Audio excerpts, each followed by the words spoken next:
सर्वेभ्यो नमो नमः। स्वागत है आपका कक्षा 6 संस्कृत पाठ्यपुस्तक दीपकम का प्रथम पाठ है। तो आज हम गुणित अक्षरों के विषय में पढ़ेंगे। व्यंजनैः सह स्वराणां संयोजनेन गुणित अक्षराणि भवन्ति। व्यंजनों के साथ स्वरों का संयोजन गुणित अक्षर होता है।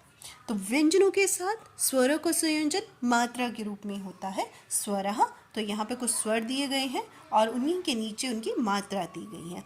अ के नीचे का जो बॉक्स है वो खाली है क्योंकि अ की कोई मात्रा नहीं होती है। व्यंजनानि व्यंजन वर्ण है और उनके साथ मात्राओं का प्रयोग दिखाया गया है। क के साथ अ क के साथ आ की मात्रा का, क के साथ ई की मात्रा की, क के साथ दीर्घ ई की मात्रा की, क के साथ रस ऊ की मात्रा कु, क के साथ दीर्घ ऊ की मात्रा कु। तो इसी तरह ख का प्रयोग मैंने करा है, जैसे मैंने ख का किया है, बाकी सभी व्यंजन वर्णों का प्रयोग भी आप ऐसे ही करेंगे। क वर्ग, च वर्ग। अब री, री, ए, ऐ, ओ, औ स्वर वर्णों की मात्राओं का प्रयोग देखेंगे हम व्यंजन वर्णों के साथ। वदामः, लिखामः च, बोले और लिखें। तो आपको लिखना भी है और बोलना भी है, उच्चारण भी करना है। तो री की मात्रा नीचे दी है, दीर्घ री की मात्रा, री की मात्रा, ए की मात्रा, ऐ, ओ, औ। तो उनकी मात्रा उनकी नीचे दी गई है। इनका स्वर के साथ क के साथ प्रयोग देखें हम। क्री, क्री, क्री, के, कई, को, कौ। इसी तरह हम क वर्ग का प्रयोग कर लेंगे। क के बाद ख, ग, घ, अंग। फिर च वर्ग के साथ इसी तरह से हम अभ्यास करेंगे। ट वर्ग के साथ, प वर्ग के साथ, सभी वर्गों के साथ हम इसी तरह से अभ्यास करेंगे। अंतस्थ वर्णों के साथ य, र, ल, व के साथ हम ऐसे ही अभ्यास करेंगे।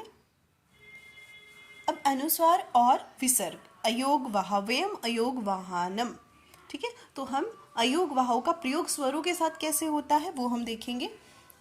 अंग और विसर्ग, तो ये हम पहले भी पढ़ चुके हैं कि जो अनुस्वार और विसर्ग होते हैं उनसे पहले स्वर वर्ण होता है, उनके उच्चारण के लिए स्वर वर्ण की आवश्यकता होती है। कभी भी यह व्यंजन वर्ण के बाद नहीं आएंगे।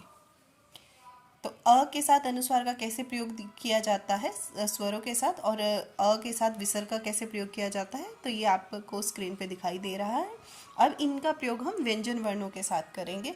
क, यहाँ स्वरः, जिस बॉक्स में स्वरः लिखा है तो वहाँ पर हम कोई भी स्वर लिख सकते हैं, जैसे अ लिखेंगे और फिर अनुस्वार, तो हमारा बनेगा क, अ, म, अनुस्वार कम।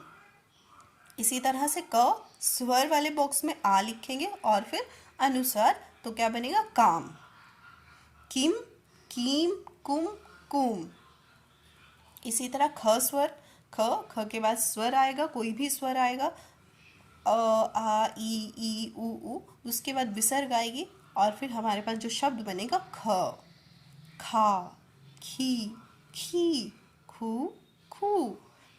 तो इसी तरह आपको लिखना भी है और उच्चारण भी करना है। तो ये अनुस्वार और विसर्ग का प्रयोग था। तो जैसे य का मात्राओं, स्वर मात्राओं के साथ जो प्रयोग दिखाया गया है, इसी तरह से हम बाकी सभी कॉलम को फिल कर लेंगे।